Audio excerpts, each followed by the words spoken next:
క్రీస్తునందు సహోదరి సహోదరులారా, ప్రభువైన యేసుక్రీస్తు నామములో హృదయపూర్వక వందనాలండి. ముందుగా ఇంత మంచి సమయాన్ని ఇచ్చిన తండ్రైన దేవునికి ప్రభువైన క్రీస్తు ద్వారా కృతజ్ఞత స్తుతులు చెల్లిస్తున్నానండి. బాగున్నారండి. వాక్యం చదువుకొని ప్రార్థన చేసుకున్న తర్వాత పాఠంలోనికి వెళదామండి. యోహాను గారు రాసిన సువార్త 15వ అధ్యాయం.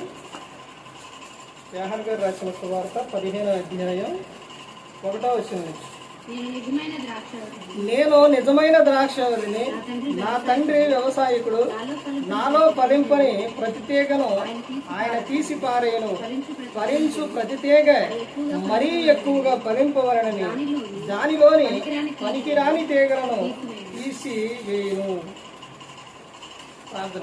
పరలోకమందున్న మా తండ్రి, పరిశుద్ధ ప్రేమ గల తండ్రి, గొప్ప తండ్రి, భగవతండ్రి, అయా మీ ప్రియకుమారుడు యేసుక్రీస్తు ప్రభువారి ద్వారా కృతజ్ఞత స్తుతులు చెల్లిస్తున్నాం. కానీ కూడికంతట్లో మీరు నడిపించండి. వాక్యం బోధించుండగా ఈ లోక సంబంధమైన జ్ఞానంతో కాకుండా మీ జ్ఞానంతో మాట్లాడే భాగ్యం దయచేస్తారని మా ప్రభువైన యేసుక్రీస్తు నామమున వేడుకుంటున్నాం తండ్రి. ఆమేన్. ప్రభువైన యేసుక్రీస్తు నామములో హృదయపూర్వక వందనాలండి. దేవుని కుమారుడు యేసుక్రీస్తు ప్రభువారు ఈ లోకానికి వచ్చిన తర్వాత పరలోక రాజ్యం సమీపిస్తుంది కనుక మారు మనసు పొందడాన్ని ప్రకటింప మొదలుపెట్టారు. అంశం పాఠం పేరు ఏంటంటే ఆశీర్వాదం. పాఠం పేరు ఏంటి? ఆశీర్వాదం. తెలుగు అనేది తర్వాత ఇందులోని వచ్చేసి కొన్ని ప్రాంతాల్లో కొన్ని సంఘాల్లో ఎక్కువగా క్రీస్తు సంఘాల్లో నచ్చని పదం ఏది అని అంటే ఏంటది? ఏంటంటే మీకందాక తెలియదా ఏం పదం అది? ఆశీర్వాదం. ఈ ఆశీర్వాదం అనే పదం చెబితే అది ఎలా ఉంటుందని అంటే వాళ్ళకి చాలా మందికి ఎక్కువగా నచ్చని పదం ఇది. ఏంటది? ఆశీర్వాదం. దేవుడు కోరుకున్నది ఏంటి? భూమి మీద మనిషి ఒక జీవితం, మనిషి ఎలా ఉండాలని దేవుడు కోరుకున్నారనంటే నువ్వు భూమి మీద ఆశీర్వాదకరంగా ఉండాలి. ఆశీర్వాదం అనేది మనిషికి 2 విధాలుగా దేవుడు ఇచ్చాడు. ఎలా ఇచ్చారు? 2 విధాలుగా ఇచ్చారు. ఒకటి, దేవుని ఆశీర్వాదం ఎలా వస్తుంది, ఎలా ఇచ్చారు అని అంటే భూమి మీద మనిషి తాను జీవించిన ఆ జీవిత కాలంలోని తాను ఎలా జీవించాలని దేవుడు కోరుకున్నారనంటే ఆశీర్వాదకరంగా ఉండాలనే కోరుకున్నారు. నువ్వు ఏ విషయాల్లో ఆశీర్వాదకరంగా ఉండాలని దేవుడు కోరుకున్నారనంటే నువ్వు అన్ని విషయాల్లో నువ్వు ఎలా ఉండాలి? ఆశీర్వాదకరంగా ఉండాలి. దేవుడు చెబుతున్న విషయం ఏంటంటే పాత నిబంధన కాడి నుంచి కొత్త నిబంధన వరకు కూడా ప్రతి ఒక్క సందర్భాల్లో దేవుడు చెబుతున్న విషయం ఏంటంటే ఇదిగో నువ్వు నా స్వరూపం, నా పోలిక, ఇదిగో నేను మీకు సమస్తాన్ని ఇచ్చాను, సమస్తాన్ని మీకు కలుగు చేశాను కాబట్టి మీరు భూమి మీద ఎలా ఉండాలంటే ఫలించేవారిగా ఉండాలి. ఇక్కడ చెబుతున్న విషయం అది. యోహాను గారు రాసిన సువార్తలోని 15వ వచనంలో ఆయన చెబుతున్న విషయం ఏంటంటే నేను నిజమైన ద్రాక్షవల్లిని. ఎవరు చెబుతున్నారు ఈ విషయం? యేసుక్రీస్తు ప్రభువు. ఆయన చెబుతున్న విషయం, నా తండ్రి వ్యవసాయకుడు. నాలో ఫలింపని ప్రతి తీగను ఏం చేస్తా? తీసేస్తా. ఎవరిలో ఫలించాలంట? క్రీస్తులో ఫలించాలి. అసలు దేవుడు ఎప్పుడు క్రీస్తులో ఏర్పరచుకోండు? ఎప్పుడు ఏర్పరచుకోండు? ఎక్కడుంది ఈ విషయం? అపోస్తలుడైన పౌలు గారు ఎఫెసీయులకు రాసిన పత్రిక 1వ అధ్యాయం 4వ వచనంలో ఉంటున్నారు. ఎప్పుడు ఏర్పరచుకున్నారంటే మనిషిని దేవుడు జగతికి పునాది వేయబడక మునిపే క్రీస్తులో ఏర్పరచుకున్నారు. క్రీస్తులోనే ఎందుకు ఏర్పరచుకున్నారు తండ్రి అనే దేవుడు అని అంటే ఆయన పరిశుద్ధుడు, నీతివంతుడు కనుక మనిషి భూమి మీద ఎలా ఉండాలంటే పరిశుద్ధులుగా, నిర్దోషులుగా, ప్రేమ కలిగి ఉండాలని ఆయన కోరుకున్నారు. అక్కడే ఉంటుంది. ఇప్పుడు 4వ వచనంలోని క్రీస్తులో ఏర్పరచుకుంటూ క్రీస్తు నందే ఉంది ఆనందం. రోమీలకు 8వ అధ్యాయం 1వ వచనం. క్రీస్తు యేసు నందు ఉన్న వారికి ఏ శిక్ష విధి కూడా లేదు. నీకు ఎక్కడా శిక్ష లేదు, ఈ లోకం విడిచినప్పుడు శిక్ష లేదు. ఎప్పుడు? క్రీస్తు నందు. ఎవరు యందు ఆనందించాలి? ఇప్పుడు లోకంలో ఆనందం ఉందనుకోండి, ఒక విషయం గమనించండి. లోకంలో ఆనందం ఉంది. అది ఎంతసేపు ఉంటుంది ఆనందం? కొంచెం సేపే ఉంటుంది, క్షణికమైన ఆనందం. లోకంలో ఆనందం ఏం చేస్తుందో తెలుసండి, మన్నే ప్రమాదంలో పడేస్తుంది. దేవుడు మనిషి యొక్క అవయవాల్లోని, మనిషి యొక్క శరీరం దేహంలోని అన్నీ కూడా ఆ లోకంలోని అన్ని మంచిగా చేసిండు, దేహంలో అవయవాలు కూడా మంచిగా చేసిండు. కానీ వాటిని పాడు చేసుకునేది ఎవరు? మనిషి. ఇప్పుడు 2 కళ్ళు బదులు 4 కళ్ళు ఎట్టొచ్చినాయి నాకు? ఎట్టొచ్చినాయి అండి? ఆనందం. ఎక్కడ ఆనందం? నేనే చెప్పుకున్నా, ఎవరో కాదు, ఎవరి గురించో కాదు. లోకంలో ఆనందం వాటిని చూడటం వల్ల వచ్చిన కళ్ళు అనమాట, ఎక్స్ట్రా కళ్ళు అనమాట. ఎలా వచ్చింది? ఇంత దగ్గరగా ఇక్కడ ఉండి చూస్తే దేవుడు ఎలాంటి కళ్ళు ఇచ్చింది నాకు? ఎలాంటి కళ్ళు ఇచ్చిందండి? మంచి కళ్ళు ఇచ్చింది, శ్రేష్టమైన చక్కని కళ్ళు ఇచ్చింది. దాన్ని పాడు చేసుకుంది ఎవరు? నేనే. ఎలాగా, ఎప్పుడు అని అంటే లోకంలో ఆనందం, సంతోషం. తెర ఇదైతే ఇట పెట్టుకొని, పెద్ద తెర ఇట పెట్టుకొని చూస్తే ఏమైనా ఉండిద్దండి? ఆ విషయం ఎప్పుడు తెలిసిందో తెలుసండి, క్రీస్తులోనికి నేను వచ్చిన తర్వాత నీకు వస్తాను అనంగా దేవుడు తెలియపరిచింది. అంత టీవీ, టీవీ 7 నుంచి 7 కొడుకొని ఆ టీవీ చూసుకుంటా, ఆ తర్వాత ఫోన్, టీవీలో ఫోటో తీద్దామని ఫోన్ ఇలా పెట్టా. అందులో ఏ రాట్లా, ఫోటో రాట్లా, ఫోన్లో తెల్ల కనబడుతుంది. ఇదేంటబ్బా తెల్ల కనబడుతుంది మొత్తం, అదంతా అంత లెక్క ఇదైపోతుంది. ఏంటి ఎట్టుంది ఏంటి అనుకున్నా. తర్వాత కరెంటు పోయింది. కరెంటు పోయిన తర్వాత టీవీ కట్టేద్దామని దగ్గరికి వెళ్ళి ఇలా స్విచ్ కింద ఉంటే ఇలా అనబోయా. ఇలా అంటే ఆ టీవీ కాడ మొత్తం కూడా చెయ్యి జుమ్ జుమ్ జుమ్ జుమ్ జుమ్ అని అంటుంది. అది మొత్తం కూడా ఎలా అంటుంది? లాగుతుంది అనమాట. ఇప్పుడు అంత దగ్గరగా టీవీ కానీ లేదా అంత దగ్గరగా సినిమా చూడటం వల్ల జరిగిన విషయం ఏంటి? కళ్ళలో ఉన్న ఇది లాగేసి, అంటే లోకంలో ఉన్న ఆనందం చూశారండి ఎంత ప్రమాదం చేసిందో. ఈ లోకంలో ఉన్న ఒక కోరికలు కానీ ఇష్టాలు ఏం చేస్తాయి అని అంటే మనిషిని సంతోషం లేకుండా చేస్తాయి. ఇప్పుడు ఇంత చిన్న వయసులోనే మీకు ఏంటి అంటే ఏం చెబుతూ? ఒకసారి ఆలోచించండి. లోకంలో ఉన్న ఆనందం, కానీ అదే ప్రభువులో ఉన్న ఆనందం, ప్రభువులో ఉండే సంతోషం ఎలా ఉంటుందో తెలుసండి. లోకంలో ఉండే ఒక ఆనందం ఏం చేస్తుంది అని అంటే లోకంలో ఉన్న ఆశలు కానీ కోరికలు కానీ ఏదైనప్పటికీ కూడా మనిషిని దూరం చేస్తుంది.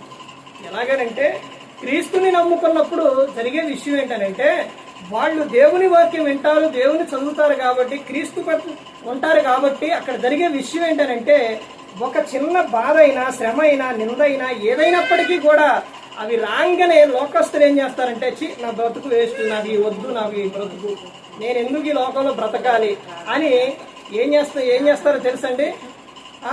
ఫ్యాన్ వేసుకోవడం, మందు తాగడం, దేనికి బట్టం, ఏడన్నా దూకటం చేస్తారు. అపవాది ఇదే అవకాశం అనుకుని ఆడు ఏం చేస్తారో తెలుసండి? పోనీలే బెదిరిద్దామని దానికి గన వేసుకున్నాం అనుకోండి, అలా పెట్టుకోవడంతోనే కింద ఇది టక్కనంటే తొలగిస్తే టక్కనంటే పడింది, టక్కనంటే వెళ్ళిపోయింది. అది కూడా అంతే. ప్రతి ఒక్కటే చాలా మంది ఏం చేస్తారంటే బెదిరిద్దాంలే అని దాగుతారు మందు. ఏ మందు? మత్తు ఇచ్చేది కాదు, ప్రాణాలు తీసేది. అది తాగంగానే ఎప్పుడైతే అది బెదిరిద్దామని తాగుతారో లోపలికి వెళ్ళిపోయి క్షణాల్లో ఏమైపోతుంది? వెళ్ళిపోతారు. ఇవన్నీ ఏంటంటే లోకంలోని ఉన్నవారు చేసే తప్పులు. అదే క్రీస్తు నందు ఉన్నవారు ఏం చేస్తారో తెలుసండి? ఏం చేస్తారు? ఏవైనా శ్రమలు కానీ ఇవన్నీ వచ్చినప్పుడు ఏం చేస్తారని అంటే నేనెందుకు ఇవన్నీ చేయాలి? నాకెవరున్నారు? నా దేవుడు, యేసుక్రీస్తు ప్రభువు అన్నారు. ఆయనే చూసుకుంటారు. ఆయన నన్ను ఈ లోకాన్ని, దేవుడు నన్ను ఈ లోకానికి పంపిస్తే యేసుక్రీస్తు ప్రభువు నా కోసం ప్రాణం పెట్టారని వారు తెలుసుకుంటారు. ఈ సందర్భంలో ఒక ఇద్దరు గురించి మీకు చెబుతాను. ఏంటి ఆ ఇద్దరు ఎవరనంటే పేతురు గారు, యోధా ఇస్కరియోతు. ఇద్దరూ చేసింది తప్పే. ఏం చేశారు? పేతురు గారు ఏం చేశారు? అబద్ధం ఆడారు. యోధా ఇస్కరియోతు ఏం చేసిండు? యేసుక్రీస్తు ప్రభువారిని అప్పగించిండు. ఇప్పుడు పేతురు గారు ఏం చేశారు? ఆ తప్పు తెలుసుకొని పశ్చాత్తాపడ్డాడు. యోధా ఇస్కరియోతు ఏం చేసిండు? ఊరెలుపులకు వెళ్ళి ఊరు పెట్టుకొని చనిపోయాడు. చూశారండి? అదే ప్రభు దగ్గర ఉంటే, ఆయన దగ్గరకు వచ్చి పశ్చాత్తాపడితే ఆయన ఏం చేస్తారు? క్షమిస్తారు. ఈ సందర్భాల్లోనే అందరూ కూడా, మీరు అందరు ఇక్కడ ఉన్నారంటే మామూలుగా లేరు. సంఘంలోకి వచ్చారని అంటే ఊగినే రాలేదు. ఎవరు కూడా సంఘంలోకి కానీ కూడికి కానీ ఎవరు రారు, వారంతగా రారు. ఎలా రారో తెలుసండి, అసలు అపవాది రానియడం. కానీ ఎలా వస్తారు అని అంటే దేవుడు ఆకర్షిస్తేనే వస్తారు. లోకంలో ఉండి నేను సాతాన్ని జయిస్తానంటే అస్సలు కుదరదండి. క్రీస్తు యొద్దకు వస్తేనే వాడిని జయించగలరు. తండ్రి ఆకర్షించు వారందరూ నా యొద్దకు వస్తారు, నా యొద్దకు వచ్చు అని నేనెంత మాత్రము బయటికి త్రోసేను. ఏ సందర్భంలో ఏ విషయాలు నేను మిమ్మల్ని త్రోసేయను. నేను అస్సలు మిమ్మల్ని నెట్టాను. మిమ్మల్ని కాపాడుతాను, మిమ్మల్ని రక్షిస్తానని ఆయన చెబుతూ ఉన్నాను. ఇప్పుడు నేను ఒక విషయం గమనించండి. లోకంలో ఉన్నప్పుడు దేవుడు వాటన్నిటినీ దేవుడు ఆకర్షించినప్పుడు, క్రీస్తు యొద్దకు వచ్చినప్పుడు లోకంలో ఉన్న వాటన్నిటిని మొత్తాన్ని ఆయన ఏం చేసిండు? ఇది కరెక్ట్ కాదు నాయన, వాటిని వదిలేసేయని ప్రతి ఒక్కటి కూడా ఆయన ఒప్పించారు. విషయం ఏంటంటే ఆశీర్వాదం గురించి చెబుతున్నాం. ఒకటి, క్రీస్తు నందు ఉన్న వారికి ఏ శిక్ష విధి లేదు. రెండోది ఏంటంటే క్రీస్తు నందే ఎల్లప్పుడూ ఆనందం, సంతోషం అనేది ఉంది. రెండో విషయం ఏంటంటే ఒకటి ఈ లోకంలో ఉన్న విషయాలు. రెండో విషయం ఏంటంటే నీకు ఆశీర్వాదం ఎక్కడుందనంటే అపోస్తలుడైన పౌలు గారు ఎఫెసీయులకు రాసిన పత్రిక 1:3 ఎక్కడుందంటే ఆశీర్వాదం పరలోకంలో ఉంది. ఏ ఆశీర్వాదం ఉంది? ఆత్మ సంబంధమైన ప్రతి ఆశీర్వాదం ఎక్కడుంది? పరలోకంలో ఉంది. మీ అందరికీ ఒక విషయం తెలుసండి, భూమి మీద ఉన్న ప్రతి ఒక్కరికి ఒక్కొక్క దూత ఉంది. మీరందరూ కూడా దూతలకి తీర్పు తీర్చే రోజు ఉంటుంది. దూతలు ఉన్నాయి, అర్థమైందండి. మనం చేసే ప్రతి ఒక్కటి దూతలు చూస్తాయి. కానీ ఆ ఏరి కనపడరంటే ఇప్పుడు కనపడరు, అర్థమవుతుందండి. దేవుడు మనల్ని ఎప్పుడు కూడా ఒంటరిగా విడిచిపెట్టలేదు. భూమి మీద ఉన్న మనం ఎవరనంటే క్రీస్తుని నమ్ముకున్న వారు ఎవరో తెలుసండి. ఎఫెసీయులకు రాసిన పత్రికలో ఉంటుంది. అంధకార సంబంధమైన ఆటిలో నుంచి, ఆ భయంకరమైన విషయంలో నుంచి దేవుడు మనల్ని వెలుగులోనికి రప్పించింది. అంటే రప్పించిన ఆయన ఎవరనంటే రాజు. యేసుక్రీస్తు ప్రభువారు ఎవరనంటే రాజు. ఆయన నమ్ముకున్న ప్రజలు ఎవరనంటే రాజులైన యాజక సమూహం. ఎలా విడిచిపెడతారండి? ఆదిలోనే చెప్పిండు, నువ్వు ఎవరి పోలిక, ఎవరి స్వరూపం? నువ్వు దేవుని పోలిక, దేవుని స్వరూపం. నన్ను మనందరినీ నరకానికి పంపించడానికే దేవుడు ఈ లోకానికి పంపించింది కాదండి. ఆయనతో పాటు ఉంచుకోవడానికే యేసుక్రీస్తు ప్రభువుని లోకానికి పంపించారు. ఆత్మ సంబంధమైన ప్రతి ఆశీర్వాదం మనకి ఎక్కడుందనంటే పరలోకంలో ఉంది. నువ్వు దిగులు పడాల్సిన అవసరం లేదు, భయపడవలసిన విషయం లేదు. ఎన్ని సందర్భాల్లో చెబుతారో తెలుసండి. యోహాను గారు రాసిన సువార్త 14 చెబుతారు, దేవుని యందు మీరు విశ్వాసం ఉంచారు, నా యందు విశ్వాసం ఉంచండి. మీ హృదయములను కలవరపడనీయకుడి, వెరవనీయకుడి. అసలు కలవరం అనేది నీకొద్దు, భయం అనేది నీకొద్దు, దిగులు అనేది నీకొద్దు. నీకెవరున్నారో తెలుసా? ఈ లోకనాయకులు కాదు, అర్థమైందండి. నీకు నాకున్న మామూలు వ్యక్తులు, మామూలు ఆయన కాదు. ఎవరండి? రాజు, సృష్టిని చేసిన ఆయన రాజు అండి.